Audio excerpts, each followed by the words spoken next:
Hi, welcome to the Midwest meeting. I'm Anastasia Battle, and it's great to have all of you on. Um, Today is September 15th, 2021, and we're going to be having our guests, Denise Ham and Tim Rush, give a wonderful presentation on Dante and language culture, which I'm sure you read in the invitation. Should be pretty fun. And Jose Vega, who'll be giving a short presentation on the political situation that we're faced with right now on what we're doing as an organization. So I'll pass it over to Jose and see what he's got.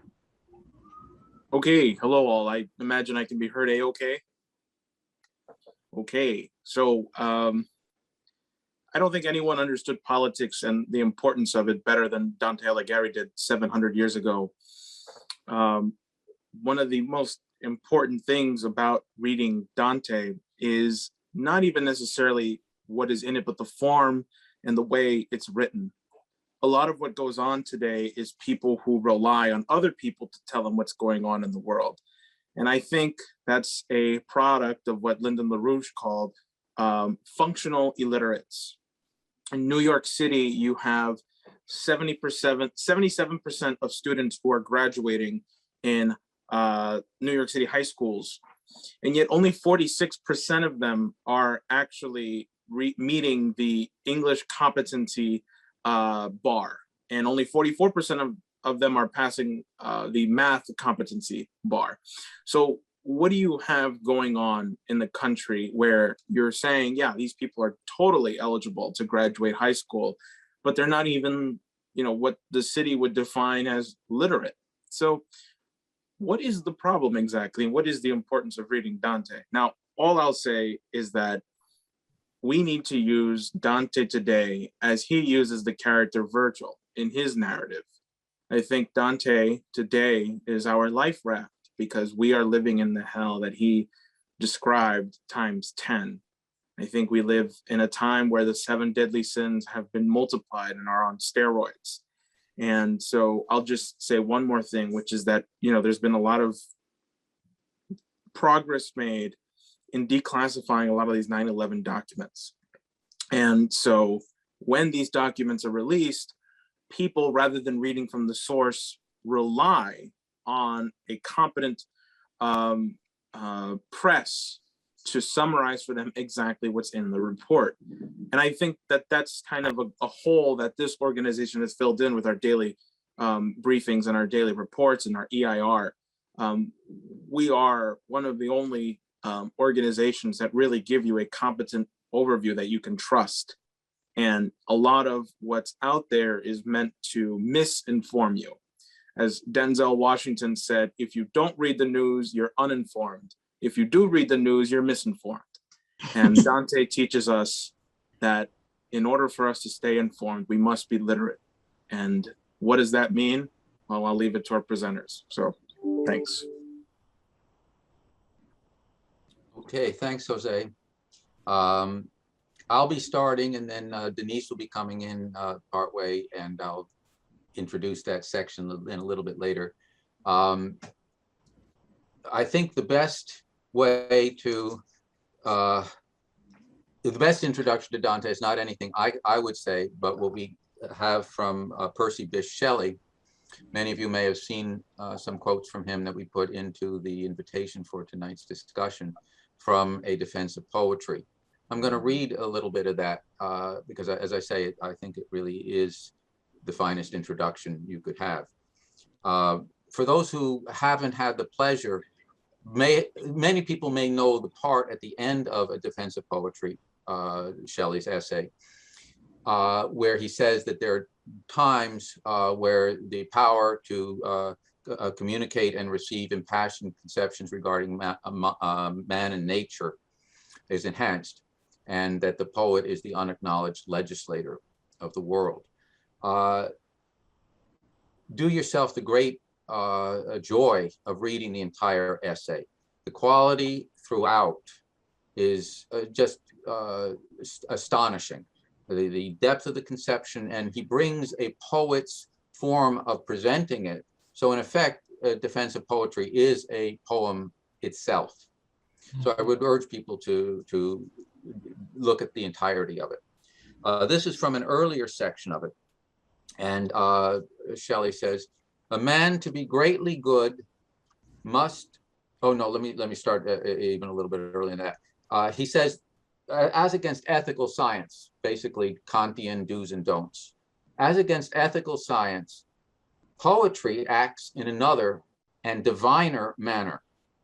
It awakens and enlarges the mind itself by rendering it the receptacle of 1,000 unapprehended combinations of thought. The great secret of morals is love, or a going out of our own nature, and an identification of ourselves with the beautiful which exists in thought, action, or person not our own. A man to be greatly good must imagine intensely and comprehensively. The great instrument of moral good is the imagination, and poetry administers to the effect by acting upon the cause. Poetry enlarges the circumference of the imagination by replenishing it with thoughts of ever new delight, which have the power of attracting and assimilating to their own nature all other thoughts, and which form new intervals and interstices whose void forever craves fresh food. And just as an aside, think how that parallels the way a great piece of music works. Poetry strengthens that faculty which is the organ of the moral nature of man in the same manner as exercise strengthens a limb. Dante's apotheosis of Beatrice in Paradise in the Divine Comedy, and the gradations of his own love and her loveliness, by which as by steps he feigns himself to have ascended to the throne of the supreme cause, is the most glorious imagination of modern poetry. The poetry of Dante may be considered as the bridge thrown over the stream of time which unites the modern and ancient world. Dante was the first awakener of entranced Europe. He created a language, itself music and persuasion, out of a chaos of inharmonious barbarism. He was the congregator of those spirits who presided over the resurrection of learning, of that starry flock which in the 13th century shone forth from Republican Italy as from a heaven into the darkness of the benighted world. His very words are instinct with spirit. Each is as a spark, a burning atom of inextinguishable thought, and many yet lie covered in the ashes of their birth and pregnant with a lightning which has yet found no conductor. All high poetry is infinite. A great poem is a fountain forever overflowing with the waters of wisdom and delight, and after one person and one age has exhausted all its divine effluence which their peculiar relations enable them to share, another and yet another succeeds, and new relations are ever developed, the source of an unforeseen and an unconceived delight. Now, Shelley wrote this during a time that he was in Italy. People may know that you can call it self-exile, but he was really exiled by various imperial reactionary forces in Britain. He went to Italy with his wife, Mary. It was there 4 years, and he dived into Dante the minute he got there. He translated sections of it, and his last poem, which he didn't complete it before he drowned, before he died in, I think it was 1822. It's called The Triumph of Life. He wrote it in Dante's meter and rhyme scheme. And in effect, the poem is a dialogue, is a discussion of two poets sitting together, basically. And he has a direct reference and a direct summation of the Divine Comedy in the middle of his part of in this Triumph of Life.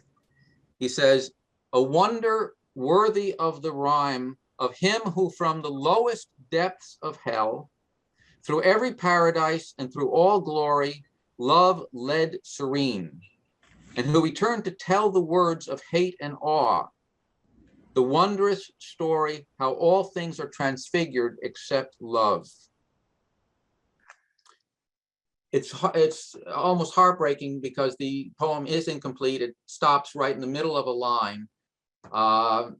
And it recalls Bach at the end of his Art of the Fugue, where he's toward the end of all the very remarkable transformations that he's worked out in the Art of the Fugue, and suddenly the music just stops middle of a line. And that was at the point he died. So Shelley. Now, other poets, Chaucer was had been stationed in Italy. I see that Rick Sanders is on with us tonight. He may want to comment on this later because I know he's done some work on it. But Chaucer was a diplomat, was in Italy, met and worked with Boccaccio circles, maybe Boccaccio himself, and he brought back to England a devotion to Dante, which inspired a lot of what he did. And at succeeding moments, there's a lovely, Rabelais' Gargantua and Pantagruel, the introduction cites Dante, a line from Dante about let he who itches scratch. And it's basically saying, look, you don't have to put up with the Philistinism around you. You can have a higher standard, and where the slings and arrows of outrageous fortune, you're allowed to where it itches scratch. That was something that that Rabelais took from Dante as sort of the theme of the introduction to his great work. So I don't mean to just sort of cite these things by themselves. It's a conversation of the most supreme poets that take from Dante a certain capacity to it excites a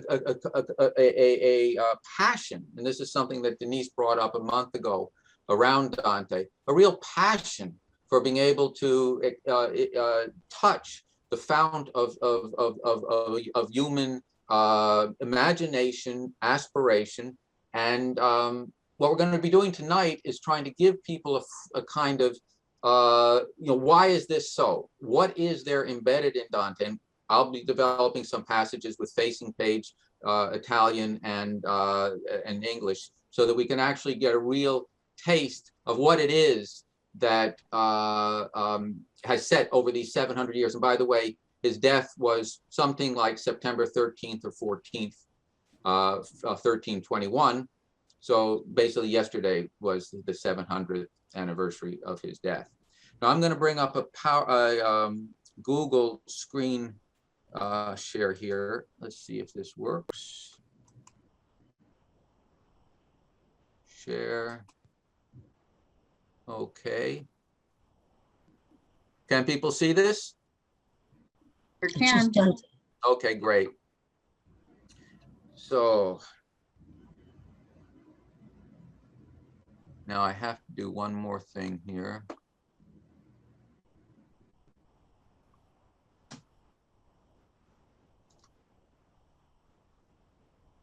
Let's see.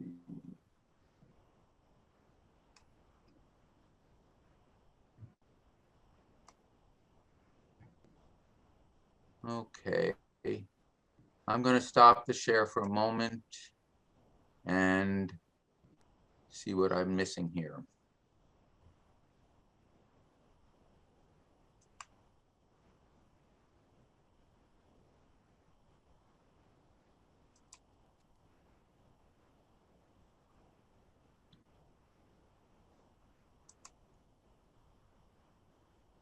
I'm looking, if someone can help me, I'm looking for the present button.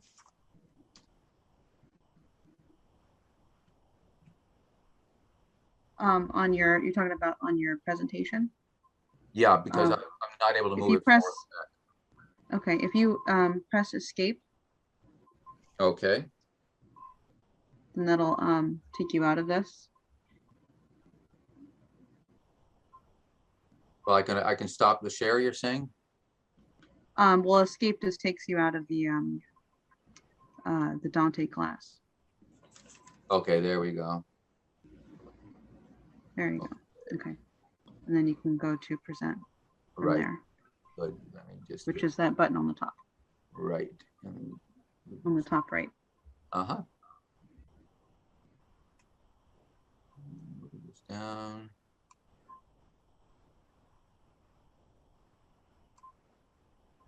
There we go. Okay.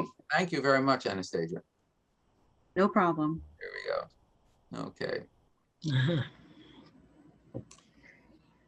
So this is a statue of Dante in Verona, which was in effect is one of his homes in exile. If people remember from the class a month ago that Carl Osgood and Denise gave, Dante was exiled in 1302, never got back to Florence. So for 19 years, he was in, 10 or 12 different courts in different cities. The one which gave him the most shelter was Verona. And the statue is in the central, the municipal square of Verona. There is a description of what he looked like from Boccaccio, who was in touch with some people who had known him when he was alive. Boccaccio was a generation and a half later than Dante, but the elder people were alive who had known Dante when Boccaccio was young. So Boccaccio started around 1370, a tradition of lecturis Dantis, of giving lectures on Dante. And this is only 50 years after his death. That has continued almost uninterruptedly to today as a way of having a socialized experience of Dante. So Boccaccio wrote up a description, and so almost all of the drawings of Dante almost look the same because it comes from one description. Gustave Doré, who did this illustration, French illustrator, supreme illustrator of the middle of the 19th century, much like Schiller being drawn to Shakespeare for inspiration in key ways, and much like Verdi taking Schiller and Shakespeare for many of his operas, Doré took as a personal mission doing magnificent sequences of illustration of the Bible, of Rabelais, of Don Quixote, of Dante. And so we're going to have his illustrations sprinkled through the talk tonight. But I wanted just to give that for starters. This painting, which you saw a month ago by Michelino, is hung in the Duomo of Florence.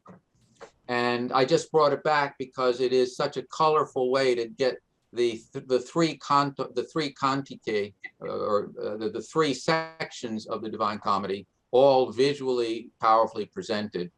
You have Dante, and I believe this is open to the Nel mezzo del cammin, which we'll be discussing in just a moment, the very opening lines. It may, I can't, my eyes aren't good enough to see, but you can actually see it. You see on the left-hand side, people going down into hell, going through the gate of hell.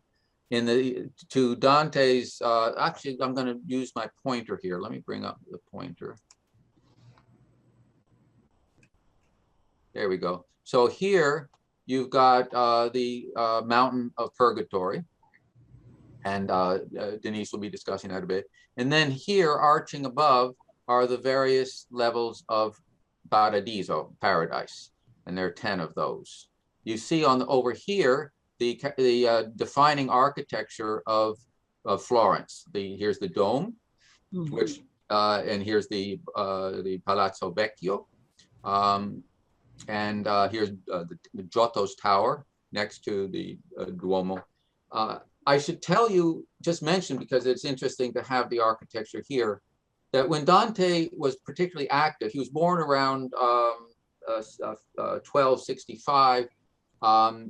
He in the 1290s, he took a very prominent role, not only as a poet among a very, very lively group of poets, but he also was a city official. He joined what you'd call today a guild, in order to be able to participate, the Republican side of Florence was banning nobles from holding public office, so it fell to people in these various guilds, and Dante had several tours, several terms as an official in the city. But during the 1290s, the foundation for the Duomo was laid, and the outline and the size of it was actually established. It took 140 years to find in Brunelleschi an architect who could span the dome of something so large, but the foundation was laid while Dante was an official in Florence. The Palazzo Vecchio that you see here, the cornerstone was laid while he was in office. So these sort of iconic definitions of the architectural framework of Florence were springing to life. And also Santa Croce, one of the, along with Santa Maria Novella, the major churches, that was founded in the 1290s. So there was real ferment here. This highlights what happened as, you know, when he was exiled. It was part of such deep-seated factionalism that wasn't just Florence, all of Italy. And we were discussing a month ago, we won't go through it much now, but the struggle for power between the popes, who were trying to assert temporal power, that is, they were trying to be the rulers as in effect the potentate or the king of the terrain, versus the emperor, the Habsburg emperor, and those allied with him, who were saying that you can, you know, there are two realms. There's the spiritual realm, and the Pope is supreme, and then there's the secular realm, and the Holy Roman Empire is supreme. Dante saw that this was going to be leading into a real breakdown, and he one of the things that got him exiled was he arranged to have a decree that exiled both the leaders of both the leading factions around 1301. So he was not taking sides. And as he then had his 19 years of very bitter exile, where he said something to the effect of, you know, what it's like to be eating the salty bread of another. He had in the Divine Comedy, he has some very, very strong, powerful images of what it means to be an exile. He called himself a partito d'uno, a party of one, famously. And I think that's, again, along the lines of what Jose was saying in terms of what Dante represents. There's a quality in Dante that was not, and again, it's like Schiller. You want to be in your age, but not of your age. And so Dante was that kind of singular figure who was capable of operating in that partito d'uno. So let's go to here. Now, I want to introduce an idea of how his poetry works in the Divine Comedy. People may know that it's made up of 100 cantos. Each canto is 30 to 45 lines. He invented, and I really want to stress the word invented, a technology, you can call it, or just an invention in poetry called terza rima. What that means is that each canto is divided into sets of 3 lines. Here, where my pointer is, shows the first one. Nel mezzo del cammin di nostra vita mi ritrovai per una selva oscura che la diritta via era smarrita. So you'll see the first line and the third line in this 3-line unit, which he calls terza rima, rhyme in thirds. Vita rhymes with smarrita, and then you have oscura in the middle. That sets the rhyme scheme for the next tercet, where oscura leads into dura and its companion paura, where you're introducing a new middle term, forte, which then generates morte and scorte. In addition, and that chaining has a tremendous impulsive or propulsive character to it. I found in memorizing, a couple hundred lines of the Commedia tremendously helpful when you're trying to memorize these things, to know when you dropped a line, which you can do very easily, because suddenly the rhythm of these triple rhymes falls away. There's also a very powerful rhythm, nel mezzo del cammin di nostra vita. These are 11-syllable lines. The 10th syllable is accented almost always. Vita, oscura, smarrita, dura, forte. And that's a characteristic of Italian that it can work that way. He'll often have an accent on the 2nd syllable, the 4th sometimes, and sometimes the 6th. In this case, it's the 2nd syllable, nel mezzo del cammin, which is the 6th, di nostra vita, that's the 10th. So he varies this. It isn't like it's some kind of sing-song, but there is an underlying quality which you, in English, think of the iambic pentameter blank verse of Shakespeare, for instance. That's a discovery. The ability to have a certain combination of particularly in terms of rhythm, that makes these things sing. And keep in mind that these are called cantos. That comes from cantare, to sing. Each of the 3 realms, and Dennis Speed made a useful mention at the end of the Saturday event this last Saturday in terms of the 9/11 discussion, where he said that the 3 sections of Divine Comedy are not locations, but parts of the mind. So you have Inferno, hell, you have Purgatory, Purgatorio, you have paradise, Paradiso. So you think of the singing quality here.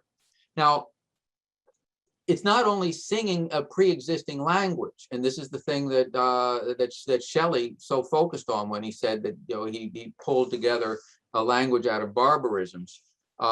Preceding Dante, you had dialects not just all across Italy in terms of one city to another, but even within a city, you could have dialects from one neighborhood to another. And in a very remarkable piece that he wrote, ironically, in Latin, called De Vulgari Eloquentia, Dante wants to present to an erudite audience, the people who in the church and certain civic functions who knew Latin, a plea for using the vernacular, using the speech that would be understandable by the ordinary person. But it was so variegated that you couldn't really, it didn't exist as a medium to convey powerful ideas. So what he says, and this is a quote from De Vulgare Eloquentia, he says, this is Dante: just as all numbers, multiplicity, must be measured in reference to unity, the one, there must be a vernacular which appears in every city, but lives, rests in no single one. In other words, what can unite, what is a principle that's superior to the particularities of any of this? And what he derives is a real focus on, there are 5 basic vowels and 2 others that are also fairly pure. So let's say 7 vowels. He focuses on those vowels. There were many dialects in Italian that had diphthongs and all kinds of other garbage. Dante purified it and then enriched it. And I'll point out as we go through in the next 10, 15 minutes, various things that he does linguistically, which are just dazzling, that are just so much fun. And I really want to inspire people to just have fun with Dante. He's absolutely, he doesn't make fun of scholastic teachings. He incorporates all kinds of debates in various issues of the day in philosophy and in religion and so forth. But it's always from a standpoint that is not locked in the declarative. And I'll point out later on something there. Let me just finish reading these 9 lines and give you quickly, you have the translation they're facing, so you should just follow along with me. Nel mezzo del cammin di nostra vita mi ritrovai per una selva oscura che la diritta via era smarrita. Ah, quanto a dir qual era cosa dura, esta selva selvaggia e aspra e forte che nel pensier rinnova la paura. Tante amara che poco è più morte. Ma per trattar del ben ch'io vi trovai, dirò dell'altre cose di chi vo scorte. So you see, midway upon the journey of our life, I found myself in a dark wilderness, for I had wandered from the straight and true. How hard it is to tell what it was like, that wilderness, so savage, dense, and harsh. Even to think of it renews my fear. It is so bitter, death hardly more. But to reveal the good that came to me, I shall relate the other things I saw. Now, this is a translation from someone named Anthony Esselin. Very quick note on translation. There are about 100 translations of Dante into English. This is like the Mount Everest for people in Romance language. Henry Wadsworth Longfellow did a very notable effort way back in the 1860s. There are some efforts to have a strict terza rima, you know, first and third lines rhyme, second rhymes with the first and third of the next terza in English. Very, very hard. English does not have the purity of vowels that the Italian does, so that we have many fewer real rhymes. And when you get into slant rhymes and other things, it gets very tricky. There are 4 translations that I'm pairing with some of these quotes today. One by Anthony Esselin, you see there. Mark Musa, M-U-S-A, has a translation from about 25 years ago. Alan Mandelbaum, and what's the 4th one? Robert and Jean Hollander. All of them take the standpoint of trying to convey as much of the meaning as closely as possible, together with the rhythm, but they do not attempt the rhyme. Some, like someone famous as a mystery writer, Dorothy Sayers, rhymes first and third, but not the second with the next ones. I don't want to get into that. These are all imperfect translations, but they're good enough. All of them, the ones I've mentioned, are good enough for people to have a lot of fun jumping in. One quick thing, if you do get a version that has a few footnotes on the page where you're actually reading it, it's easier than trying to flip. There's an industry of Dante commentary that is staggering, absolutely staggering. And some of these things you can just get so far into the annotations that it just moves very slowly. So you should just, everybody here should just find one of these versions, get working on it. You can go deeper if you want. You do need some annotations, but the language itself is so lively and so full of metaphor and never extravagant in the sense of being what would you want to call it? There's a certain spareness to Dante, a compactness, which is really remarkable, but it is incredibly rich. So this is the diagram of Inferno. We had a certain discussion of how Inferno works the last time. Dante goes into the wood where he gets lost, and Virgil is sent to assist him by Beatrice up in heaven. I won't go through all of this, but just so that you know, they're going down and down and down through all these levels. This is more of a schematic of how it works. Again, let's not go into a lot of detail on it, but I think you get an idea. This is a very intricate architecture that he has, very intricate. After they go all the way through the circles of hell down to Satan, who is frozen in a very interesting image that the center of hell is not hot, it's frozen, which says a great deal metaphorically about the quality of evil. And then Virgil and Dante go back up, and they come out on Easter morning at the Mount Purgatory.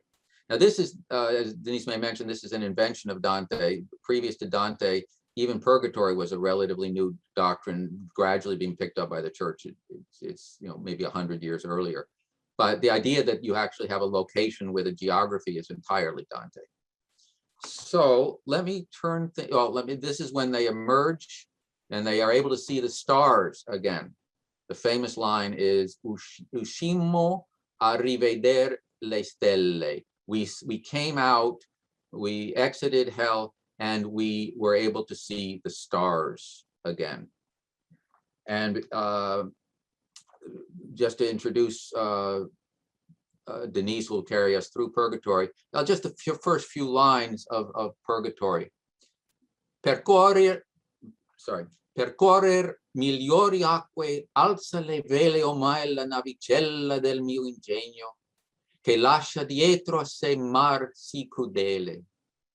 E canterò di quel secondo regno dove l'umano spirito si purga e di salire al ciel diventa degno. So you'll see on the right, I'm not going to go further here, we won't have time, but for better waters now, the little bark, little boat of my poetic powers hoists its sail and leaves behind that cruelest of seas. And I shall sing about that second realm where man's soul goes to purify itself and become worthy to ascend to heaven.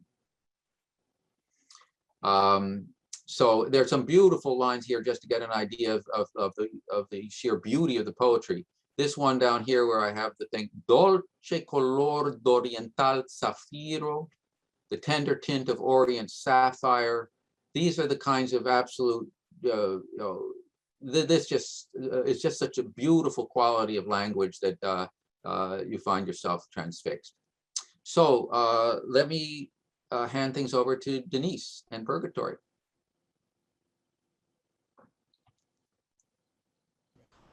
Okay, I can be heard, right? I can leave this diagram up for while you first describe it if you want, and then I can back out. Okay. Purgatory, just so you see, there's a place called anti-purgatory and then purgatory. And the anti-purgatory, it's almost like a slap in the face to be put there.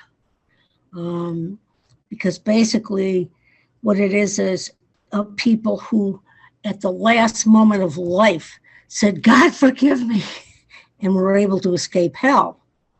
So they go to anti-purgatory, and it's broken out in different layers. The excommunicated, okay, who beg forgiveness before they die, the indolent, those who die by violence and at the last minute throw themselves at the mercy of God. And then the Valley of the Rulers, which is really interesting because it goes through the politics of modern day Italy and you know who these guys are. So it's very interesting. I can't go through all of it. There's 33 cantos in Purgatory, but I can try to give you a sense of it. Now, what I've been thinking a lot about is that this poem, well, let me just say this first. Plato was not translated into the vernacular of many languages until very late. It took like 13, 14 centuries before before people could read him, a Greek translation, I believe, into Latin. So the only thing Plato that was known of Plato was the Timaeus. I'm mentioning that because Dante, the reason he wants to create a vernacular is so that everybody has access to this poem. And they're reading about the politics of the time and the bad people and the great people. And that was a very dangerous thing to do. Basically, he was educating the population. He wanted to bring the population up out of the pit of hell that it had been in. So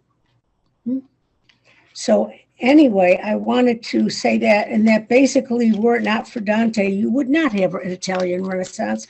In fact, maybe without him, you wouldn't even have a modern society today. I'll even go that far, because Dante is probably one of the greatest epic poets of the Western world. And because I don't know anything about the East and China, I'm not going to go there, but he ranks number one, at least in my book. He rates number one. Now, they land in Purgatory, and in the second canto, through most of Purgatory, more in the higher levels, there are singing. There's Latin hymns that are being sung, and the whole thing of Purgatory and the Paradiso is all about music. It's about flight. It's about light, and it just showers you with this, gleaming energy between the light of the flying of the angels and the flying of the birds and the flying of the eagle, and the beautiful way that he also incorporates the light aspect of this thing. As he's going further up to Purgatory towards the Garden of Eden, it becomes more difficult for him to see because he's actually looking at spirits that are more developed than he is. So he has to sort of look away. And this is true in Paradise until towards the very end. And that's I don't want to spoil that for Tim. The first person he meets, one of the first persons he meets in Purgatory is his friend Casala. Casala is he's a musician. And Dante sees Casala and he runs after him with his arms and he's going to embrace him, but there's nothing to embrace. And he ends up hugging himself because there's no bodies. He's the only one that has a body in this entire poem. And he embraces him, he embraces himself, and he says, our hearts are restless till they rest in thee. It's like an Augustinian concept. In fact, I think it comes straight from Augustine. Cato reappears. He meets, let's see, because there's not a lot of time, so I'm going to skip some of the stuff and go to, well, here's an interesting part. Canto 5, the souls are chanting Miserere, and people who have sung the wonderful Beethoven's Missa Solemnis remember the section on Miserere, Miserere, and it's being done in all these ways. Well, Dante describes that sort of singing in Canto 5. And he introduces two people, Guido and Buonacante from Montefeltro. And Guido is the father, and basically he's a bad guy and he ends up in hell. So you visited him already. He's in I forget what canto of hell, but he's down there. And his son, Buonacante, he does a fervent prayer to God for forgiveness, and he ends up in Purgatory. But before he gets there, the devils and the demons start going after him, and they're starting to rip his legs and everything else, and the angels carry him up to Purgatory to save him. So these are, interesting things that are happening. Let's see.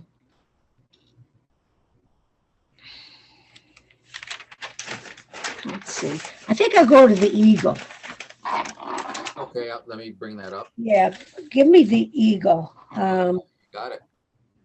Excellent. That is a wonderful, wonderful picture. You should get a book of Dante on the Divine Comedy and look at some of these. That is an eagle who has his surrounding Dante with his claws and carrying him up through Purgatory. And this was a dream. This didn't happen. This was a dream that Dante had. And when Dante wakes up, Virgil says, well, in the middle of the night, Lucia, who is one of the blessed maidens in heaven, along with Beatrice and Matilda and Rachel and other of these women came for him and carried him up to the proper purgatory. And in that, you see pride as the first deadly sin. Do you want to talk about that, or should I go on? I'll very, very briefly, because we're Sure.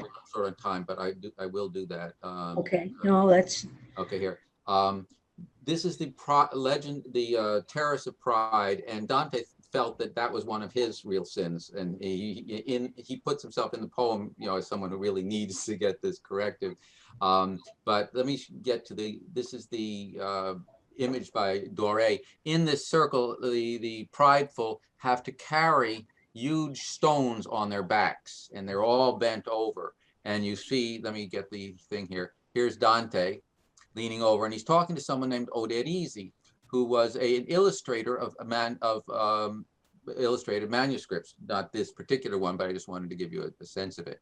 So I won't go through this, we don't have time, but it is an illustration of how conversational most of the Commedia is. There's this totally human, oh, I knew you, what about this, what's going to happen, etc. In this case, Dante says, this fellow Oderisi, the illumination artist, says, oh, he looks at Dante and says, or Dante looks at him and says, oh, aren't you Oderisi? And they talk back and forth. And weren't you the great master of painting illuminated manuscripts in Paris? And he says, well, actually, others, Franco Bolognese is now more important than me. And same thing has happened with first Cimabue, Credete Cimabue. This is the line right here. Credete Cimabue, the great artist of the late 1200s. He was the king of the roost. And now Giotto has the prize. And one Guido, and Denise just mentioned one of the Guidos. There's Guido Cavalcanti and Guido Guitinelli, who were part of Dante's circle. One of them has taken the glory of the language from the other, and perhaps forse è nato chi l'uno e l'altro caccerà del nido. Maybe he who is born who will chase both of them out of the nest, referring to Dante himself. But the key point is here where Dante puts in Oderisi's voice, O vana gloria dell'umane posse, con poco verde in sulla cima dura, se non è giunta dalle etati grosse. And it's translated here as, let me just move something here, get this smaller. It's not a great translation at this point. O empty glory of all human power, how briefly green endures upon the peak, unless an age of dullness follows it. Dullness, de tati grossi, I would translate as a dark age. So it's very much the Schiller-esque Broca-Lerta argument. You don't want to be the person who's king of the roost, you have the glory for whatever you've done, and that's the end of the story. You want to be the means by which you are superseded. There's a beautiful evocation of this in the form of this dialogue, and just as, this is all as they're walking along, and here's Dante leaning down to be able to talk to Oderisi. So it's a good illustration of the incredible vividness and quality of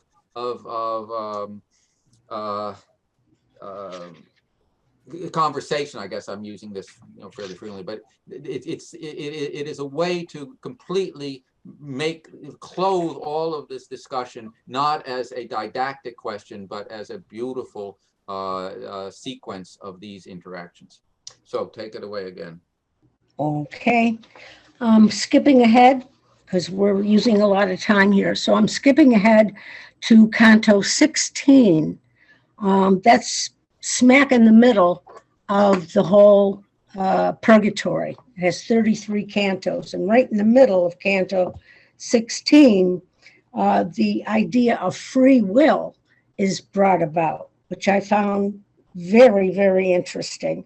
Let me see.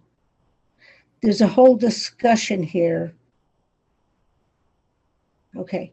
You men on earth attribute everything to the sphere's influence alone, as if with some predestined plan they moved all things. If this were true, then our free will would be annihilated. It would not be just to render bliss for good or pain for evil.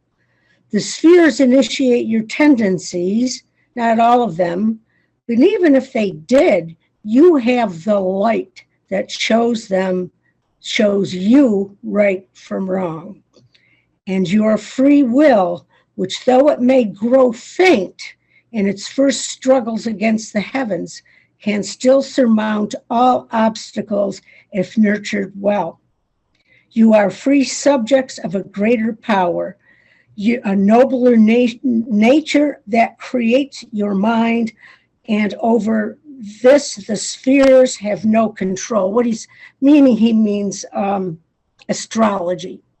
You know, that you're basically dependent on that you're a Gemini or a Virgo and you're born on this day and that way, and it's all predestination.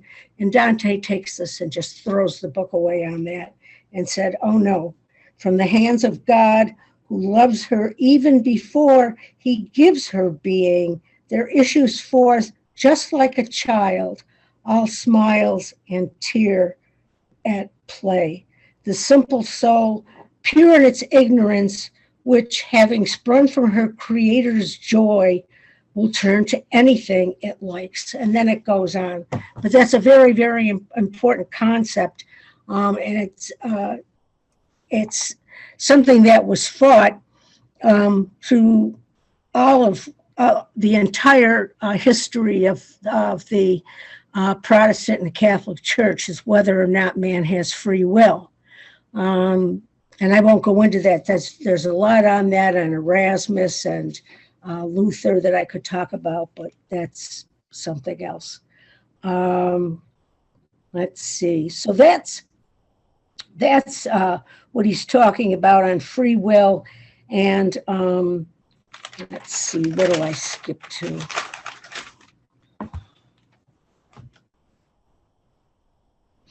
The discussion of love. That's the other thing I meant to tell you. It's light, it's flight, and it's love.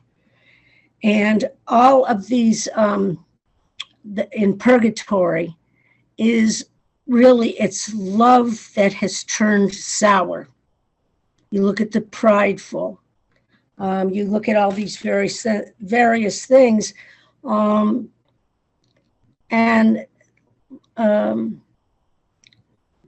Their love is in the wrong direction. I'll put it to you that way.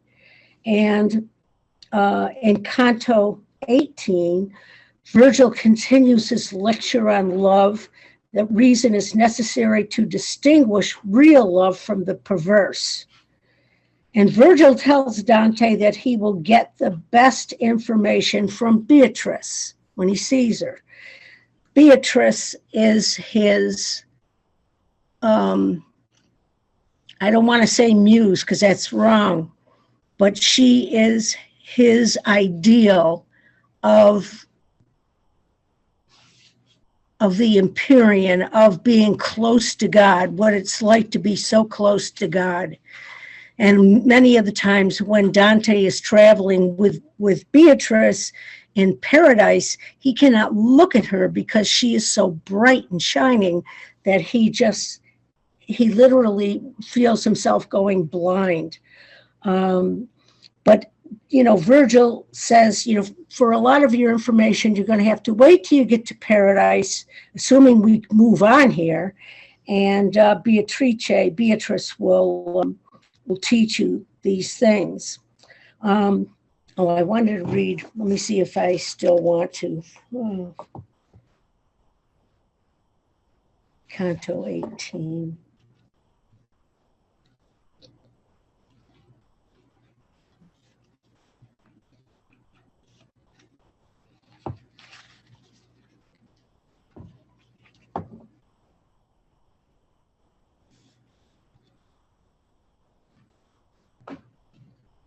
Okay. This is Dante to Virgil about the idea of love, because Virgil's saying that every love is in itself good love. And he says, thanks to your words and my keen interest, I know what love is now.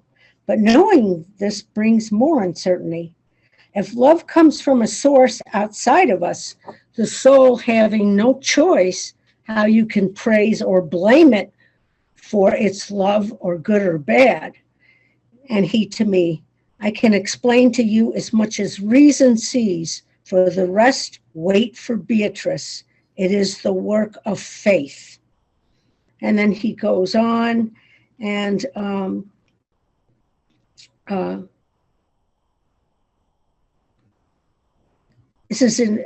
I wrote down Plato and St. Augustine in the margin here, when he says, those men who with their reason probed the depths perceived this liberty innate in man, thereby bequeathing ethics to the world.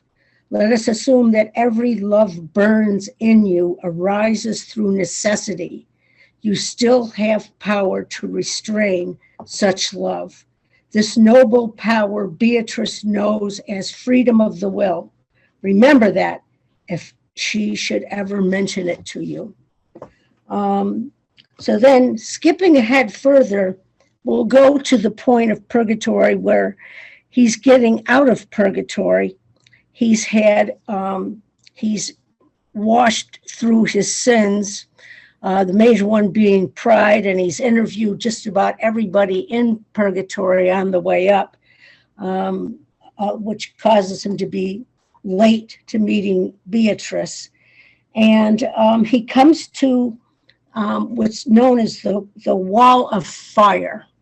The wall of fire is separation between purgatory and earthly paradise. It's the separation between Dante and his beloved Beatrice. And hell of fire is absolutely scary. You know, it's a real fire. And Dante says, you know, I know what people look like when they burned up by this. So even though he wants to see Beatrice, he's got to get up the courage to be able to go through this wall. So that's what he does. He goes through the wall, he meets Beatrice, and a few cantos later, he doesn't see her immediately. And he's taken by Matilda. Matilda is one of the blessed women from heaven that I mentioned before, with Beatrice and Lucia and Rachel.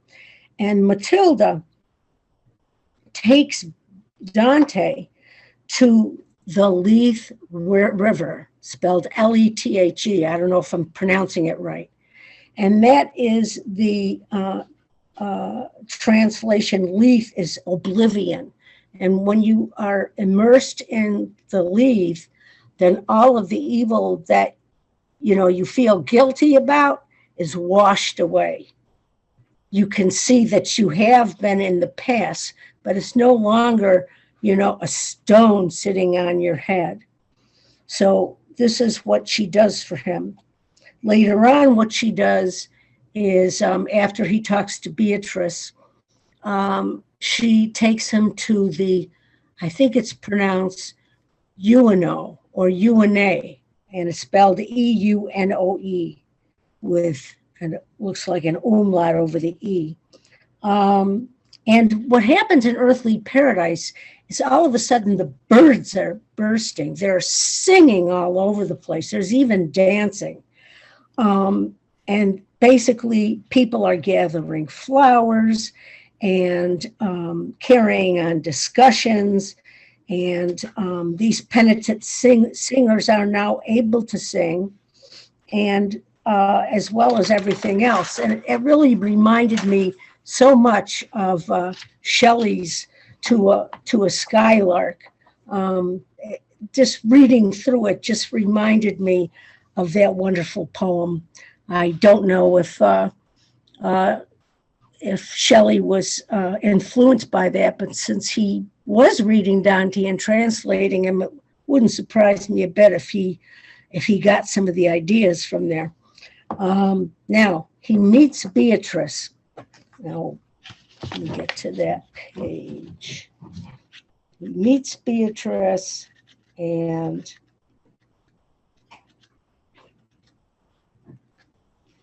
she turns to him and says, "What's up? Where have you been? I've been waiting for you." And she chastises him. I said it the nice way. What she says is, "Yes, look at me. Yes, I am Beatrice. So you at last have deigned to climb the mount? You learned at last that here lies human bliss?" And then Dante says, "I lowered my head and looked down at the stream, but filled with shame at my reflection there, I quickly fixed my eyes upon the grass. I was the guilty child facing his mother, abject before her harshness. Harsh, indeed, is unright pity, not for merciful." Okay, I've gone far enough. I was going to read a little more and then take it right over this one thing. Here, Denise, if Huh? I can take it from here, because I do want to get to the final. No, go ahead. You've got it. It's all yours. Left it exactly where. Okay. Very, very, very good point. I'm going to just, we're going on to Paradise here, Paradiso. This reads from the bottom to the top. The moon is the first level of the 10 that Beatrice and Dante go to. I won't go through that. This is a sort of diagram of it, going through.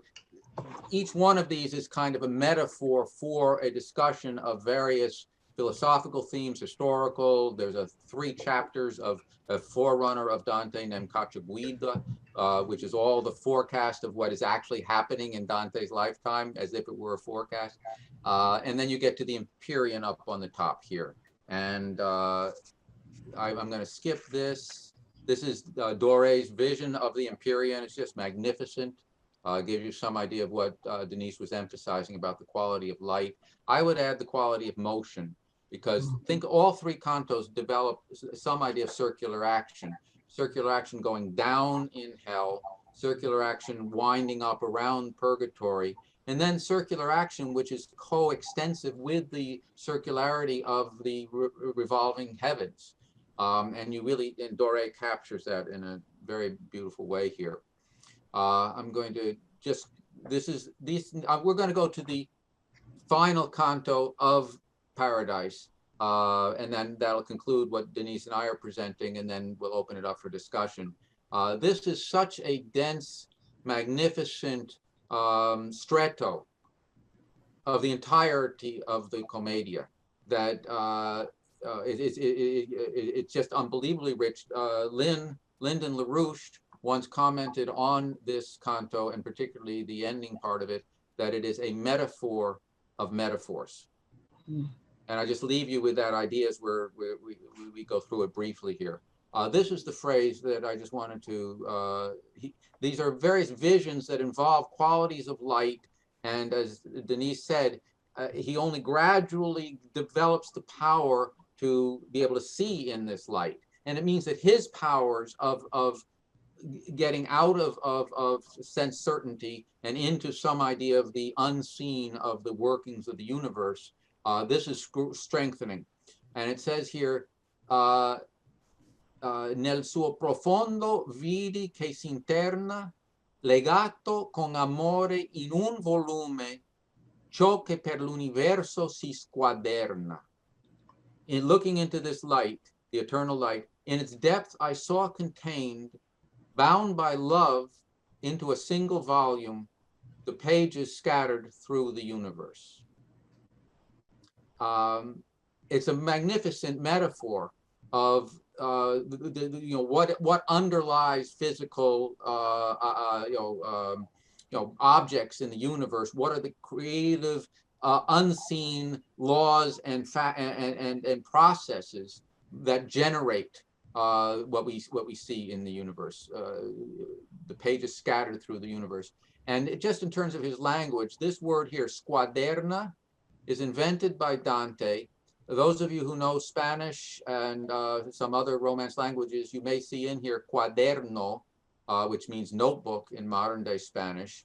Cuaderna then was some form of book or notebook. When the S is added to it, and Dante invented this, it turns it into its opposite. So you see in English as pages scattered through the universe. Here he's invented a single verb for taking a book and pulling it apart and scattering it. By the way, I was going to go into this, we don't have time, but in the first level that he goes to, I'll go back there briefly, in the moon, he has a scientific experiment where he's asked Beatrice, why are there the dark and light spots on the moon? And Beatrice, like a good teacher, says, well, what do you think? And Dante has a first pass where he says, well, maybe parts of the moon are thinner and part thicker, and therefore the light from behind comes through in some parts and not in others. And Beatrice says, well, think about an eclipse, a lunar eclipse. The moon is going in front of the sun. Do you see some light coming through in the eclipse in some places and not in others? And Dante says, no, actually, it's complete. You don't see any light coming through an eclipse. So Beatrice says, so that's not a good hypothesis. You better come up with a better one. So Dante says, well, maybe it's because they're craters and the light is sort of trapped in the craters, and that creates the dark, and then there are high points and that creates the light. And Beatrice outlines a whole experiment involving placing 3 mirrors at different distances, and proves that even though the light will be, the furthest light will not be as as great overall, it will be as intense as the light that's closer, and therefore his second hypothesis doesn't work either. And she then says, God has created all kinds of differentiated processes in the universe. This is an example of it. She doesn't give an answer to it, but she is a beautiful method of leading him through examining his own hypotheses of the physical universe and seeing what makes sense and what doesn't. So now to the last part of the last canto.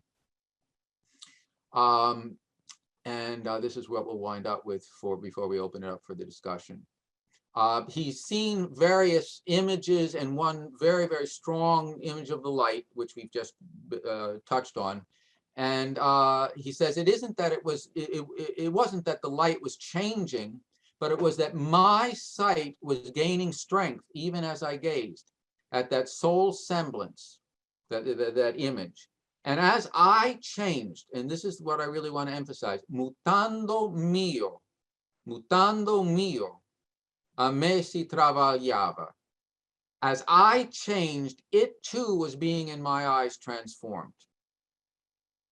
I think that's an incredibly powerful idea of the that you aren't given knowledge of something and you remain what you were before you have it. He is changing, and he has to drive himself to change. He has to give up axioms. He has to be like in the Descent into the Maelstrom, like the brother who survives because he's thinking on his feet there and is not tied to some form of previous axiom or sense certainty. As I changed, it too was being in my eyes transformed. And he talks about a vision of 3 circles, 3 colors, same extent.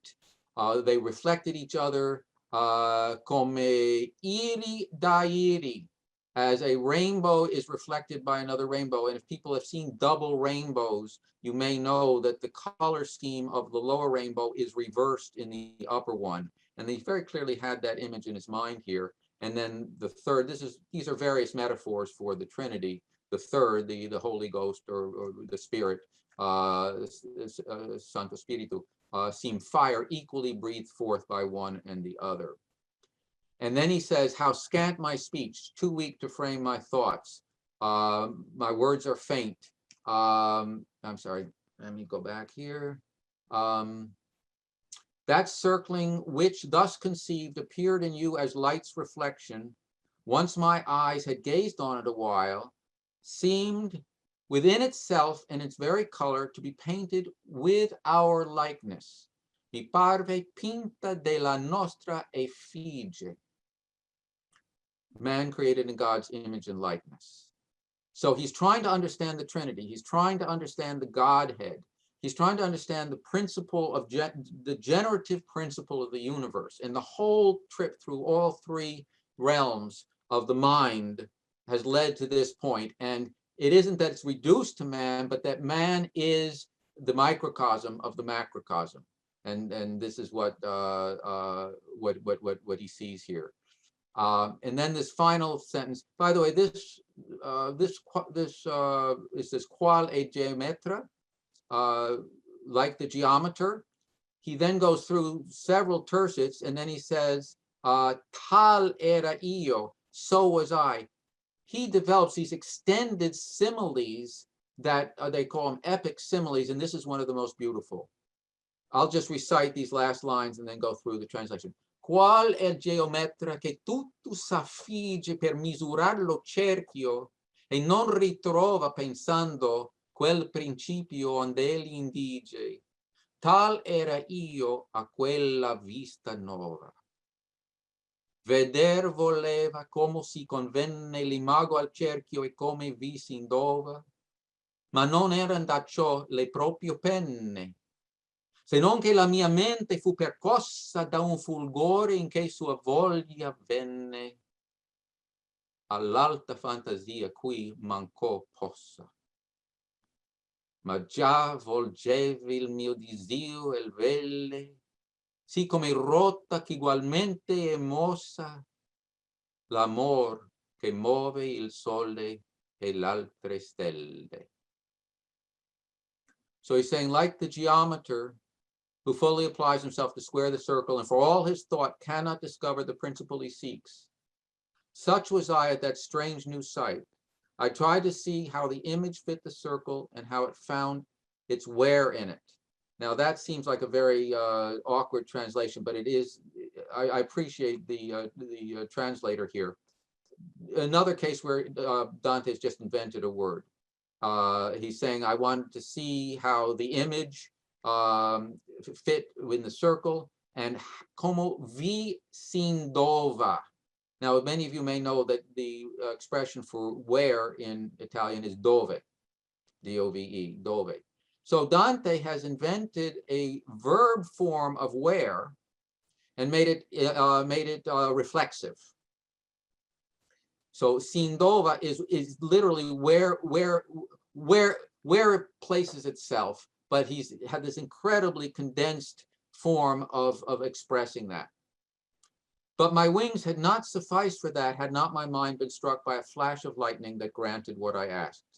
In other words, he's been yearning for this, really grasping what is the character of the generative principle of the universe. But he says, here my exalted vision lost its power. But like a wheel in perfect balance turning, I felt my will and my desire impelled by the love that moves the sun and the other stars. There are a number of things to note very quickly here. The geometry, I mean, this is pre-Scusa in terms of the fact that when you're talking about, you can't square a circle. It's a different characteristic. It's a singularity of circular action versus any kind of rectilinear arrangement around a circle. Dante intrinsically understands that, even though it's not a throwaway by any means, but it's a very condensed metaphor image, like the geometer who drives himself but cannot come up with a way to square the circle. That is that was me at this point, trying to figure out how to fit this image of man into the universe. And then I get this bolt of lightning. I see it, but I really can't convey it. But this last phrase here, like a wheel in perfect balance turning. I have an image of Cuso in De Ludo Globi in the, trying to remember the translation of that. It's like a top. When you think of a spinning top, you perfect balance turning. In a certain sense, he's taken within himself in an unmediated way a sense of oneness with the universe. And he says, my will and my desire. Desio is desire over here. Desio elvelle, which is the will. This is Schiller. It's a passage that Helga cites very, very frequently, where she says, unlike Kant, where you do things because you're told or you believe it's good, but you really don't want to do it. You're uniting your will and your desire. You want to do what is good. You want to do that. And then this question of love that moves the sun and the other stars. And this is a real teaser, because the other stars means that he's seeing the sun as a star and not in some kind of fixed Aristotelian or Ptolemaic kind of thing. It doesn't mean that he knew that the earth was traveling around the sun, but nevertheless, he has this definite, the quality of moving through from hell and seeing the stars again when he reaches purgatory, and then moving up through into the starry sphere himself, and concludes the love that moves the sun and the stars. There's a unity around the entire journey that is a psychological journey, obviously, clothed in such incredible imagery, incredible vivacity throughout this thing. And this is the way he ends it up. So with that, let's turn things over to all of you good folks who've journeyed with us through the Commedia.